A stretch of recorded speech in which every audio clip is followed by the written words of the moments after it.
I always knew my father loved my brother more. It wasn't something he said outright, but you could feel it. You could see it.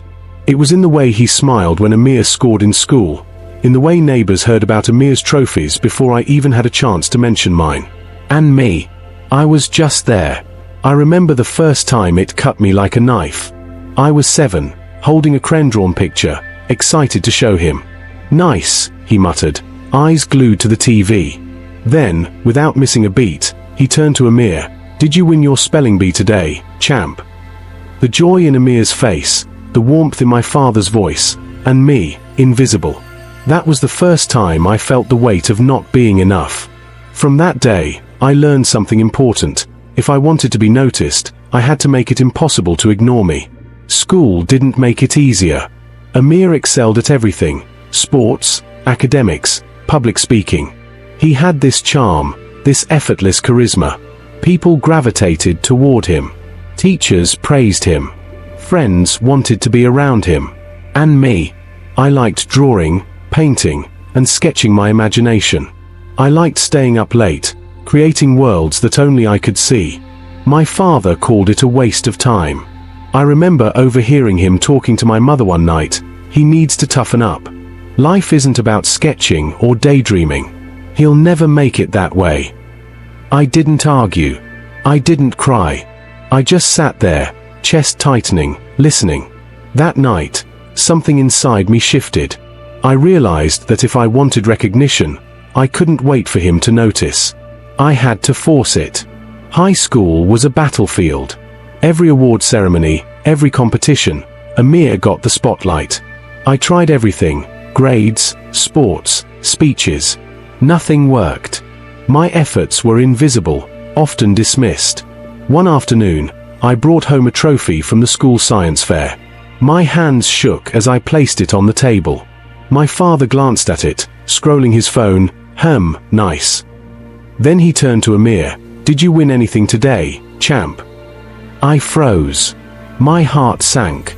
I didn't say a word. That night, I stayed up sketching, the faint smell of graphite and paint filling my small bedroom. I cried, but only silently. I hated myself for wanting approval, but I couldn't stop. Every brushstroke was rebellion, every sketch a plea. "See me." My classmates noticed the favoritism too. "Wow, your brother's amazing. And you?" "Just okay," they said. I laughed along, but inside, I burned with frustration. Late at night, my mother would peek into my room. "Your work is beautiful, darling," she whispered. "One day, he'll notice. Just keep going." Her voice was the only thing keeping me alive. I won tiny competitions, earned praise from teachers, moments no one else noticed. They were mine, secret sparks of hope. By senior year, the favoritism wasn't subtle anymore. Amir was the golden boy. He got trophies, attention, praise. My father bragged about him to neighbors, teachers, and even strangers. And me. I was the shadow trailing behind, quiet, unnoticed. One evening, I stayed late in the art room, finishing a painting that I had poured months into. My teacher, Ms. Reynolds, watched me carefully. "You have something special, you know. Don't let anyone dim it." Her words struck me. Maybe this wasn't about my father noticing. Maybe it was about me finally seeing myself. I kept practicing in secret. Nights blurred into mornings. My sketches evolved into paintings. My imagination came alive on canvas. Some were awful. Some showed potential. I didn't care. Each one was proof that I existed, that I mattered. Local competitions rejected my early work. I almost gave up. Maybe they're right, I thought. Maybe I'm invisible forever. Ms. Reynolds encouraged me relentlessly. "Art isn't about approval," she said. "It's about truth. Yours is waiting to be seen." Then came the big break. A local exhibition accepted my work. I remember the day I received the call. I couldn't breathe. I ran to my mother, trembling, holding the letter. "They accepted it. I'm going to be in the gallery." She hugged me tightly. I knew it. I always knew it. I didn't call my father yet. Not until he had to see it for himself. I wanted him to feel that shock, the same one I had felt all my life. The day of the exhibition finally arrived, and I could barely contain my nerves. I carefully carried my paintings into the gallery, my hands trembling slightly, heart pounding like a drum. The room smelt of varnish and fresh paint, and the soft hum of voices made me feel both invisible and exposed at the same time. People wandered around, complimenting other artists, discussing techniques, and taking photos. I walked quietly among them, feeling small, until I saw him. My father. He was standing at the entrance, frozen. For the first time in my life, I felt him truly looking at me. Not Amir. Not anyone else. Me. I froze, unsure whether to approach him or stay hidden. He walked slowly toward the center, scanning the room with wide eyes. I could see a mixture of disbelief and something else, maybe regret. "You came," I whispered, my voice barely audible. He nodded, still silent. His gaze fell on my favorite painting, a self-portrait, raw and filled with emotion. Every brushstroke spoke of loneliness, struggle, and determination. I had poured years of unnoticed effort into it. Finally, he was seeing me. I didn't know, he said quietly, voice shaking slightly. "You never looked, Dad," I replied softly, emotions twisting inside me. I should have," he stammered. His eyes were glossy, as though he was suddenly seeing everything he had ignored for years. Amir stepped forward, eyes wide. "This is incredible," he said.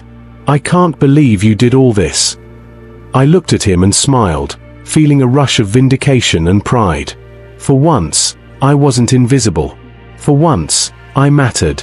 Ms. Reynolds, my art teacher and mentor, appeared beside me, smiling. "See, I told you. Your light couldn't be hidden forever." Her words wrapped around me like a warm blanket. Even my friends who were at the exhibition whispered among themselves, admiring my work. "I always knew you had talent," one friend said. "Your father just took his time to realize it." I watched my father carefully, noticing how he lingered on each painting, almost afraid to look away. He reached the last canvas, the one that meant the most to me, and traced a finger lightly over the frame as if trying to absorb every detail. "I can't believe this," he whispered. "All these years. I didn't see you." "You finally do," I said, letting the words hang in the air. The gallery itself seemed to fade around us. The chatter, the footsteps, the clinking of cups, it all disappeared. For the first time in my life, it felt like just the three of us were there, my father, my brother, and me. I remembered all the moments I had felt invisible, my science fair trophies ignored, my late-night sketches, the endless practice and tears. They all led to this one moment, this one recognition. And now, my father was finally seeing me for who I truly was. Amir stepped closer, smiling warmly. "I guess I never realized it before," he said. "You've always been amazing." I laughed softly. "Better late than never," I replied. My mother, standing quietly at the side, wiped a tear from her cheek. "Finally," she whispered. "Finally they see him."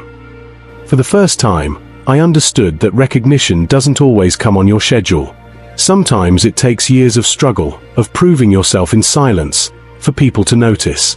But when it finally happens, it's unforgettable. Even the critics and strangers at the gallery stopped by to admire my work. They asked questions, complimented techniques, and praised the depth of emotion in my paintings. But I barely heard them. I only felt the long-awaited validation, the feeling of finally being seen, appreciated, and respected. And yet, amidst all this, a small voice in my mind reminded me, this wasn't just about my father's approval. It was about proving to myself that I could overcome years of neglect, favoritism, and doubt. I had fought for my place in this world, and now, finally, I had earned it. That night, after the gallery closed, we went to a small cafe nearby. The three of us sat in silence for a while. Words weren't needed. The moment was heavy with unspoken emotions. My father finally broke the silence. "You've always had this inside you," he said softly, almost ashamed. "I just didn't see it." I smiled. "Now you do," I replied, Amir nodded, genuinely proud, not envious. You've always been amazing. I guess I just never realized it. I laughed softly. Better late than never, I said again. And this time, it wasn't just for him, it was for me. Sitting there in the cafe, I finally allowed myself to breathe. The tension I had carried for years, the feeling of invisibility, the frustration, the longing for approval, slowly began to fade. I looked at my father, really looked at him, and for the first time in my life, I felt like he truly understood.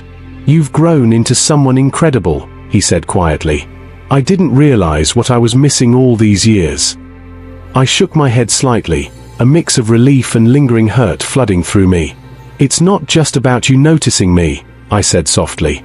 It's about finally realizing my own worth. My father nodded slowly, eyes glossy with unshed tears.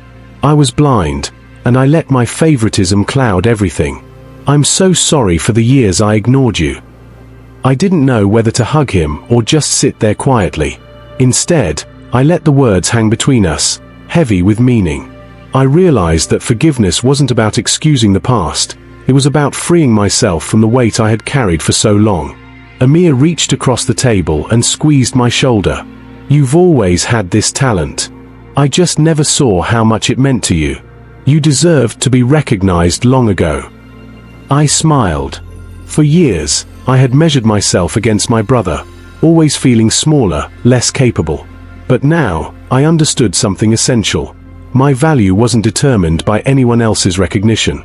My art, my effort, my passion, they defined me, not the approval I had longed for. The next few months were surreal.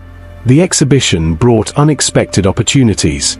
Galleries reached out, offering to display my work. Local newspapers wrote articles about my pieces. People I had never met reached out to compliment my art. But the most important validation came from within. I had fought for myself, even when the world, and the people I loved most, hadn't noticed. Even my father began to change. He stopped comparing me to Amir, stopped pointing out flaws, and started asking questions about my art, showing genuine interest. He attended every subsequent exhibition, often standing quietly in the corner, proud but still unsure how to express it. I started mentoring younger students in art, sharing the lessons I had learned from years of struggle. I encouraged them to keep creating, to keep pushing forward even when no one seemed to notice. I wanted them to know that talent is not always recognized immediately, but perseverance always pays off. There were still difficult days, moments when the old insecurities crept back in. But I learned to face them differently. Instead of doubting myself, I reminded myself of all I had accomplished, of the nights spent alone with my sketches, of the gallery that finally proved I mattered. One evening, my father and I were walking through the gallery once more, looking at the paintings displayed from various artists.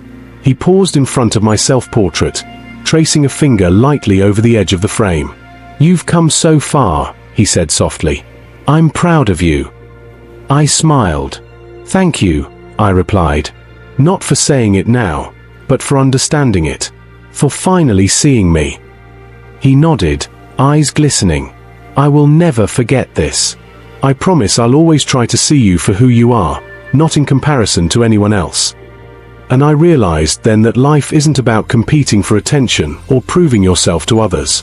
It's about nurturing your own abilities, finding your own voice, and shining your light in a world that might sometimes fail to notice it. Years later, I look back on all those moments, the loneliness, the struggle, the silent tears, and I realize they shaped me into who I am today. They taught me patience, resilience, and the power of self-belief. I learned that recognition may come late, but it is never meaningless. I continue to paint, to create, to explore new ideas. I travel to exhibitions, meet other artists, and share my story.